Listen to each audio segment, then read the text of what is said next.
ببینید، آروماتراپی یا رایحه درمانی روشیه که در اون از روغن‌های استخراج شده از گیاهان برای بهبود سلامت روح و جسم استفاده میشه. این روغن‌ها با حاوی ترکیبات شیمیایی معطری هستن که میتونن تاثیر مستقیم روی سیستم عصبی بذارن، احساسات و فیزیولوژی بدن رو تحت تاثیر قرار بدن و نتیجه‌های شگفت‌انگیزی هم داره. حال سوال اینه که آروماتراپی یا رایحه درمانی چطوری عمل میکنه؟ زمانی که یه رایحه‌ای رو بو میکنیم، مولکول‌های معطر از طریق بینی وارد بدن میشه و به پیاز بویایی میرسه.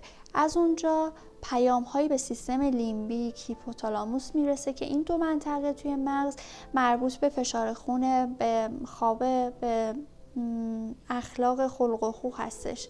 حتی ضربان قلبتون هم مربوط به این منطقه. زمانی که این بو برسه به این منطقه که بهتون گفتم سیستم لیمبیک و هیپوتالاموس، میتونه همه این مواردی که ذکر کردم رو کنترل کنه و تاثیر بذاره.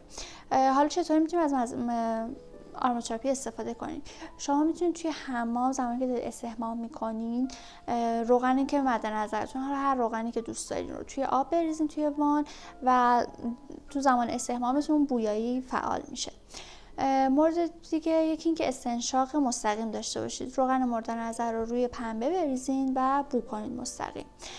مورد آخر این که شما میتونید ماساژ روغن مد نظر با یه روغن پایه مثل روغن زیتون رو میکس میکنین و بدن رو باش ماساژ میدین. هم بدن سرحال میشه، ریلکسیشن میشه، هم تاثیر اون روغن مد نظر به بدن میرسه. ما یه سری روغن‌هایی داریم که رایجن توی آروماتراپی، مثل استخوان‌دوست، بابونه، یلانگ یلانگ که آرام بخشن، خواب آورن، ضد استرسن. روغن‌های لیمو، پرتقال کلا مرکبات ضد افسردگی ان، شادی آورن، انرژی بخشن، حتی ضد عفونی کننده هستن. روغن درخت چای، اوکالیپتوس ضد عفونی کننده است، ضد قارچ، ضد باکتری هم میتونید ازش استفاده کنید و همچنین اوکالیپتوس برای باز کردن بینی توی روزهای سرد زمستون استفاده میشه. روغن بعدی نعنا، زنجبیله که برای ضد اسپاسم، ضد دردن، خنک کننده اون منطقه هستن که میخواید ماساژ بدید. روغن بعدی که آخری باشه روغن رزماریه که تقویت حافظه داره، بهبود گردش خون داره، ضد درد. شما حتی روغن گل نرگس رو اگر استفاده کنید یه مقدار شبا بزنید روی بالشتون، بعد از یه مدت طولانی میبینید که اصلا حافظتون قوی تر شده. تاثیر بویایی روی اون منطقه که بهتون گفتم هیپوتالاموس و سیستم لیمبیک تاثیرشون میذاره و باعث تقویت حافظه میشه. حالا چند تا دستورالعمل هست من بهتون بدم، امیدوارم که ازش استفاده کنید و لذتشو ببرید. خب برسیم به این که من چند تا دستورالعمل بهتون بدم در مورد روغن‌ها و آروماتراپی. ببین، من فوکوسمو میذارم روی این که میخوایم برای بالا بردن روحیه ازشون استفاده کنیم.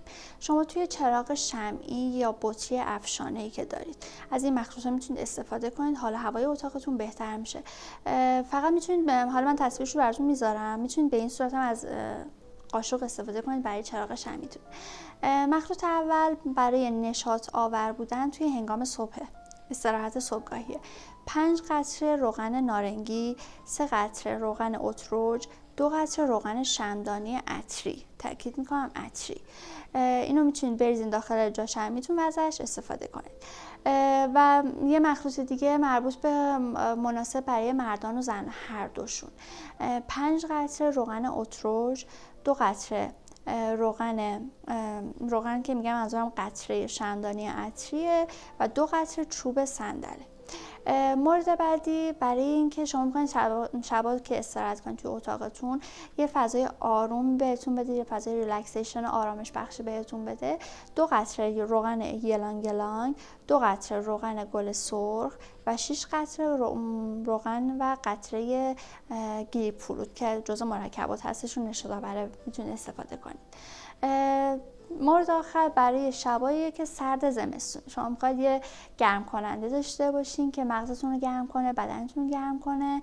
7 قطره روغن ماندارین، 2 قطره روغن کندر و 1 قطره روغن زنجبیل میتونید میکس کنید و استفادهش کنید و نتیجهش رو ببینید. این هم از دستورالعمل ها. فقط چند تا نکته من بهتون بگم. یکی این که شما اگر خواستین از روغنی به صورت مستقیم روی پوستتون استفاده کنید، حتما 24 ساعت قبلش تست حساسیت بگیرین که خدای نکرده براتون آسیبزا نباشه و حساسیت بهش نداشته باشید. مورد بعدی اینه که توی دوره شیردهی، بارداری از روغنی که استفاده میکنید حتما با مشورت پزشکتون، چه پزشک متخصص مد نظرتون چه پزشک طب سنتی، حتما گوشزد میکنه بهتون که توی این دوره چه شیردهی چه حاملگی، بارداری با احتیاط بیشتری استفاده کنید. و در آخر بهتون بگم که آروماتراپی، علم آروماتراپی نمیتونه جایگزین 100% پزشکی باشه. میتونید شما در کنارش استفاده کنید و نتیجهش رو ببینید، ولی اینکه جایگزین پزشکی باشه نه، نیست. امیدوارم تا اینجا ویدیو به دردتون خورده باشه، استفاده کنید ازش. ممنون میشم کانال رو حمایت کنید. تا ویدیوی دیگر، بدرود.